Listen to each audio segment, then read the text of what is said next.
बुद्ध शरण वर बोध प्रद, धम्म शरण शुभ सार,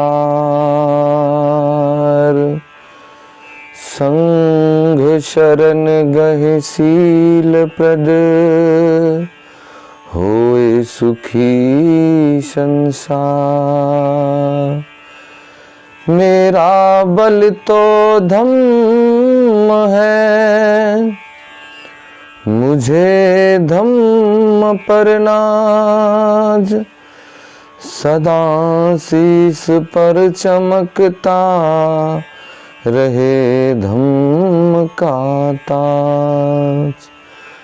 करुणा के सागर सम्यक सम तथागत बुद्ध को मैं नमन करता हूँ। बोधिसत्व परम पूज्य बाबा साहब डॉक्टर अम्बेडकर जी को मैं नमन करता हूँ। बहुजन समाज में जन्मे सभी संतों गुरुओं महापुरुषों को नमन करता हूँ।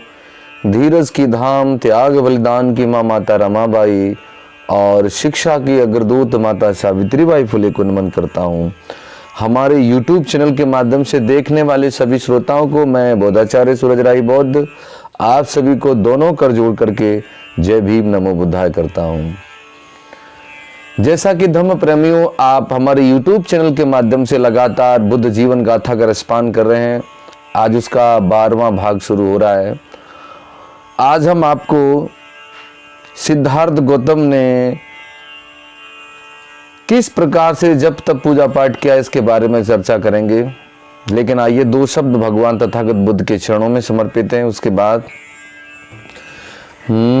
दया हम पे कर दो करुणा के सागर, दया हम पे कर दो करुणा के सागर, करुणा के सागर दया के हो सागर, करुणा के सागर दया के हो सागर, दया के हो सागर, दया हम पे कर दो करुणा के सागर, दया हम पे कर दो करुणा के सागर।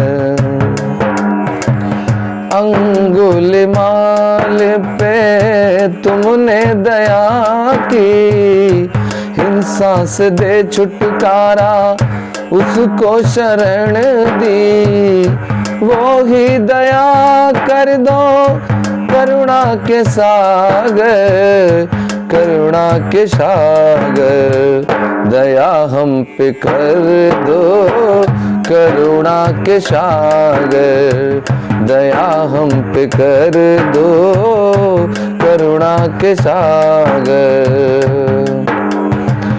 पटाचारा पर तुमने दया की, वो भटकी थी दर दर तुमने उसको शरण दी, वो ही दया कर दो करुणा के सागर, करुणा के सागर, दया हम पे कर दो करुणा के सागर।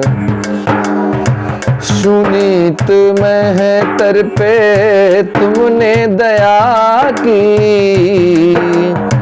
सुनीत महतर पे तुमने दया की, जाति का भेद मिटाकर संग की शरण दी, वो ही दया कर दो करुणा के सागर, करुणा के सागर, दया हम पे कर दो करुणा के सागर, दया हम पे कर दो करुणा के सागर।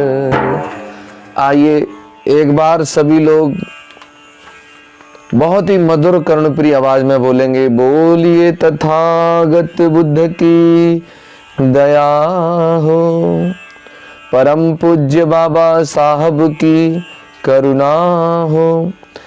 आइए धम्म प्रेमियों प्रसंग की ओर ध्यान देते हैं। जहां हमने विराम दिया था भाग 11 में, उससे आगे का प्रसंग हम आपके बीच लेकर के चल रहे हैं।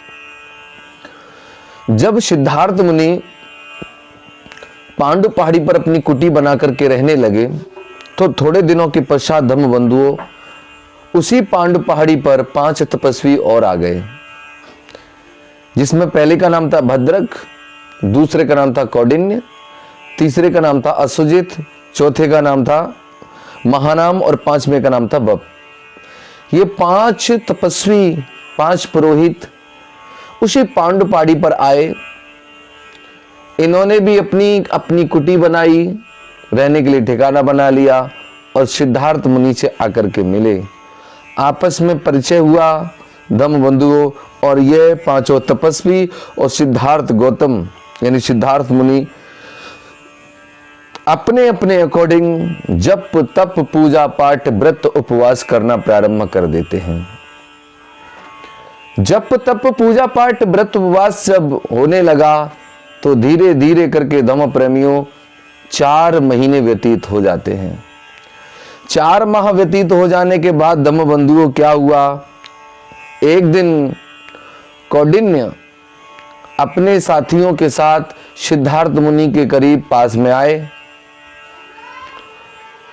और कहने लगे, मेरा एक आग्रह, एक निवेदन है, अगर आप लोग स्वीकार करें तो बहुत अच्छी बात होगी। सिद्धार्थ मुनि ने कहा, क्या कहना चाहते हो, साफ साफ कहो। तो वो कहने लगा कि इस प्रकार हम लोग यूं अकेले कब तक पूजा पाठ जप तप व्रत उपवास करेंगे, इससे तो बढ़िया है कि हम कोई योग्य गुरु तलाश लें जो हमको सही मार्ग दिखाए और सही शिक्षा दे। तो कौंडिन्य की बात का सब लोगों ने समर्थन किया, सिद्धार्थ मुनि ने भी समर्थन किया। तो उन्होंने कहा बात तो ठीक है, कोई न कोई गुरु तलाश लेने चाहिए। तब इन्होंने अपने पहले गुरु बनाए जिनका नाम था आडार कलाम। आडार कलाम वैशाली में रहते थे धम्मबंधु। यह उनके आश्रम का पता लगा करके धम्मबंधु 5 तपस्वी और सिद्धार्थ मुनि वहां जाकर के पहुंचे। जाकर के उन्हें प्रणाम किया, उन्हें अपना परिचय दिया और कहा कि हम आपके शिष्य बनना चाहते हैं। तो आडार कलाम के पहले से ही 100 से अधिक शिष्य थे, उस आश्रम में ही रहते थे। ये 6 लोग और जाकर उनसे मिले तो आडार कलाम ने इनको अपना शिष्य बना लिया और फिर इन्होंने वहां से जो आडार कलाम की शिक्षाएं थी वो लेना प्रारंभ कर दिया। जैसे इन्होंने पहले सांस के आवागमन को सीख लिया, सांस का लेना, सांस को छोड़ना, जिसको आनापानसति कहते हैं। फिर धीरे धीरे करके सांस को रोकना सीख लिया, और भी जो विधियां थी समाधि की उनको सीख लिया। धीरे धीरे करके जब आडार कलाम से बहुत कुछ सीख लिया, तब भी सिद्धार्थ मुनि के मन की जो इच्छा थी वो अभी पूर्ण नहीं हुई थी। जिस चीज के बारे में वो जानकारी करना चाह रहे थे वो उन्हें नहीं मिल रहा था।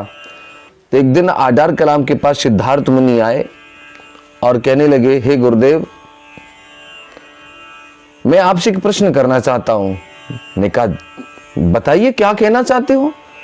जब आडार कलाम ने ऐसे कहा तो सिद्धार्थ गौतम बोले कि मैं ये जानना चाहता हूं कि किस प्रकार से संसार के दुखों को दूर किया जा सकता है। अगर इसका कोई उपाय है तो मुझे बताइए। आडार कलाम जी ने कहा कि मैं जितना जानता था मैंने उतना सब आपको सिखा दिया है, लेकिन आप जो पूछना चाहते हो उसका उत्तर भी अभी मेरे पास नहीं है। तो सिद्धार्थ मुनि कहने लगे कि मेरी खोज अभी आगे है, इसलिए मुझे आपका आश्रम छोड़ना पड़ेगा। तब सिद्धार्थ मुनि आडार कलाम के आश्रम को छोड़ देते हैं। आडार कलाम के आश्रम को छोड़ा तो वो 5 तपस्वी, 5 पुरोहित जो सिद्धार्थ के साथ में रहते थे, वह भी उनका आश्रम छोड़ करके चले आए। तब सिद्धार्थ गौतम ने यानी सिद्धार्थ मुनि ने उन्हें पता लगा कि इनसे भी योग्य कोई और दूसरा भी है।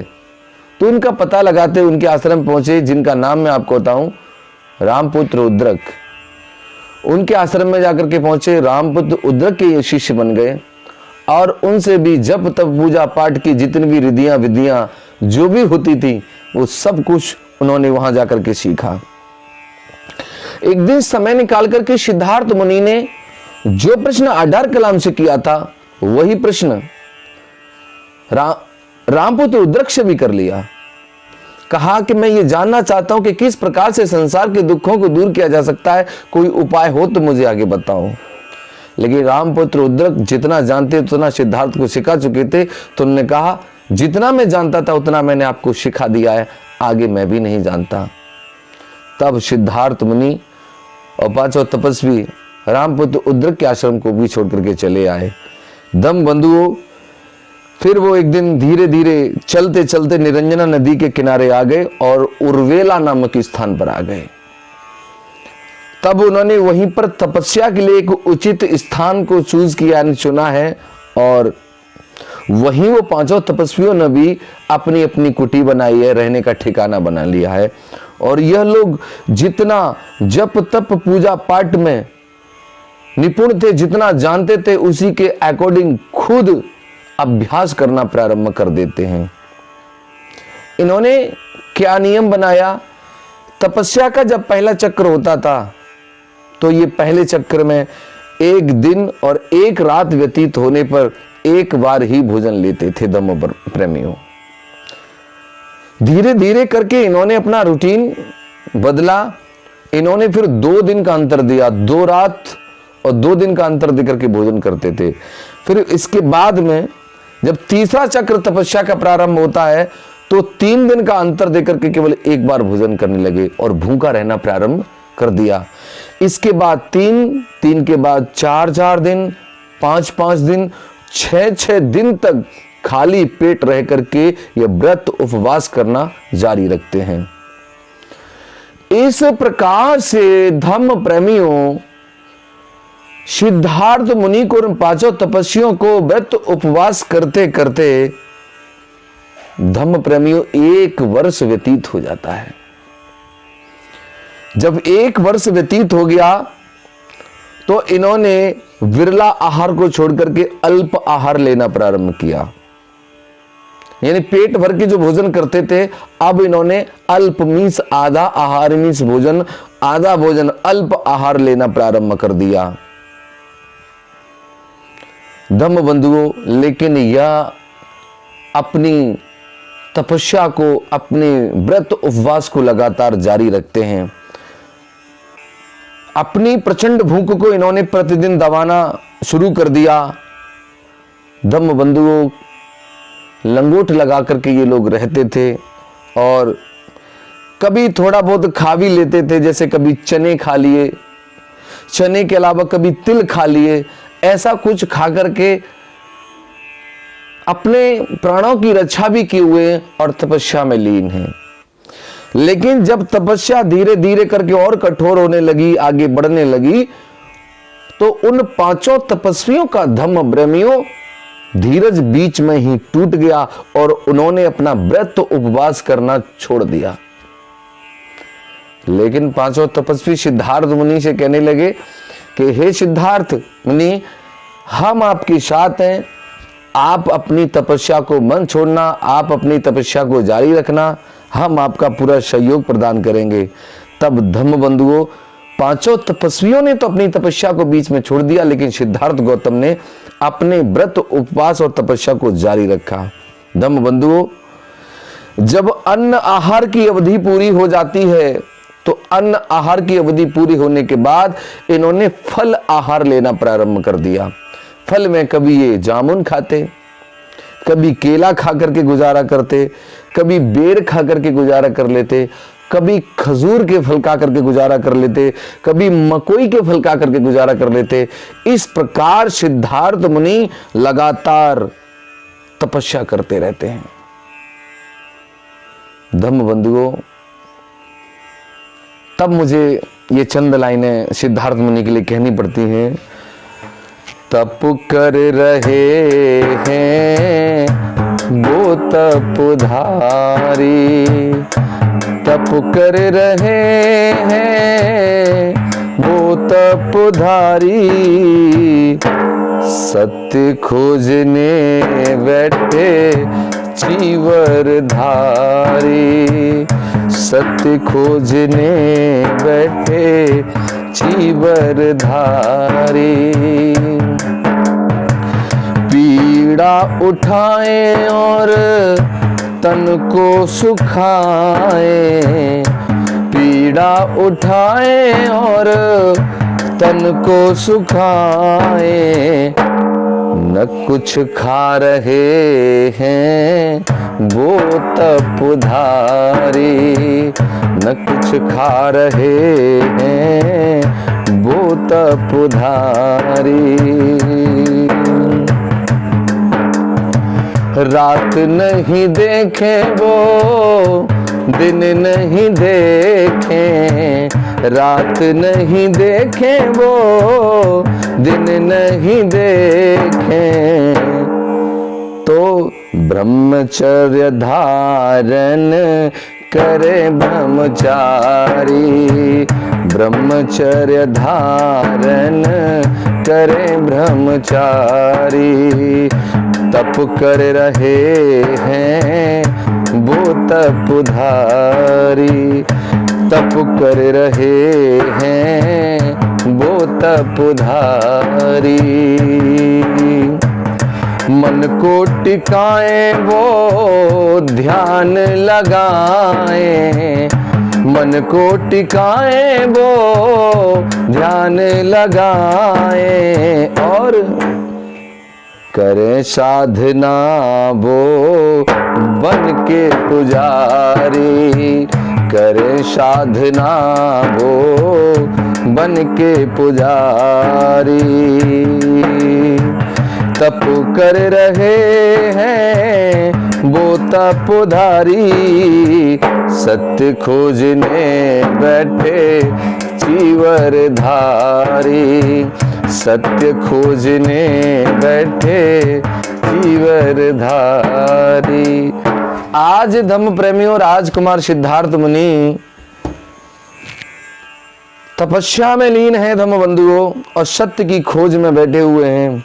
लेकिन हुआ क्या, जैसे जैसे तपस्या की अवधि पूरी हो रही है, एक चक्र खत्म होता है, दूसरा चक्र शुरू हो जाता है। अब सिद्धार्थ मुनि ने क्या किया धम्म बंधुओं, जो फल आहार की अवधि थी जब वो पूरी हो गई, इन्होंने फल आहार को छोड़ दिया और इन्होंने पत्ता आहार लेना प्रारंभ कर दिया। लगातार सिद्धार्थ मुनि ने धम्म प्रेमियों 6 महीने तक पत्ता आहार किया, पत्ते तोड़ तोड़ के खाए और तपस्या करते थे। 6 महीने के तत्पश्चात इन्होंने पत्ता खाना भी छोड़ दिया, फिर इन्होंने तृणा आहार लेना प्रारंभ कर दिया, यानी तिनके खा करके धम्म प्रेमियों ये जीवन को जीते और दिन रात तपस्या में लीन रहते। 6 महीने के पश्चात इन्होंने तिनके खाना भी बंद कर दिया और फिर इन्होंने पानी पीना प्रारंभ किया। केवल और केवल पानी पी करके गुजारा करते थे, उसी के सहारे ही जीते थे पानी के, और फिर भी वो तपस्या में लीन रहते थे। 6 महीने पानी से तपस्या पूरी हुई, उसके बाद में इन्होंने पानी पीना भी छोड़ दिया धम्म बंधुओं। केवल और केवल हवा से ही जी रहे थे, केवल हवा के द्वारा ही सांस लेते थे और तपस्या में लीन रहते थे। इस प्रकार से अपने शरीर को सिद्धार्थ मुनि कठोर दंड देने लगे, या अपने शरीर को कठोर मतलब दुख देने लगे, कठोरता से प्रताड़ित करने लगे, अपने शरीर को सुखाने लगे, तपाने लगे। धम्म बंधुओं तपती बालू में लेटे रहते थे, बरसात में कीचड़ में बैठे रहते थे, सर्दी में ठिठुरते रहते थे। धीरे धीरे करके जो हष्ट पुष्ट शरीर था वो तपस्या करने के कारण, न कुछ खाने के कारण धीरे धीरे दुर्लभ होता चला गया। हाथ पैर सूखने लगे, गाल बैठ गए, आंखें गड्ढे में चली गई, पेट पिचक गया, पीठ से लग गया धम्म प्रेमियों, रक्त की कमी होने लगी, कान कम सुनने लगे, आंखें कम देखने लगी। इस प्रकार उनको 5 वर्ष 7 महीने 12 दिन लगातार घनघोर तपस्या करते करते धम्म बंधुओं हो जाते हैं। बोलिए तथागत बुद्ध की। मैं धम्म बंधुओं ऐसा भरोसा और विश्वास करता हूं कि आपको ये भगवान बुद्ध की जीवन गाथा पसंद आ रही होगी और आप इससे कुछ न कुछ शिक्षा भी ग्रहण कर रहे होंगे। धम्म बंधुओं, सिद्धार्थ मुनि ने जब अपने शरीर को तपा सुखा करके जर्जर कर लिया, तो जब भी वो ध्यान लगाने की कोशिश करते तो ध्यान लगता नहीं था, क्योंकि शरीर में शक्ति ऊर्जा नहीं रही। दमवंधु तब वो बोधिसत्व एक वृक्ष के तने का सहारा लेकर के बैठ गए और उनका चित्त, मतलब क्या कहना चाहिए, चेतनाहीन हो रहा था, मतलब ध्यान टिकता नहीं था। जब वो एक वृक्ष के नीचे एक तने का सहारा लेकर के बैठे हैं तो मन को टिकाने की कोशिश करते हैं, लेकिन मन टिकता नहीं है। तब उधर से 3 सखियां वीणा बजाते गुजरी हैं। एक सखी कहती है, ओ सखी वीणे का तार इतना ढीला मत कर देना कि कोई सुर ना निकले।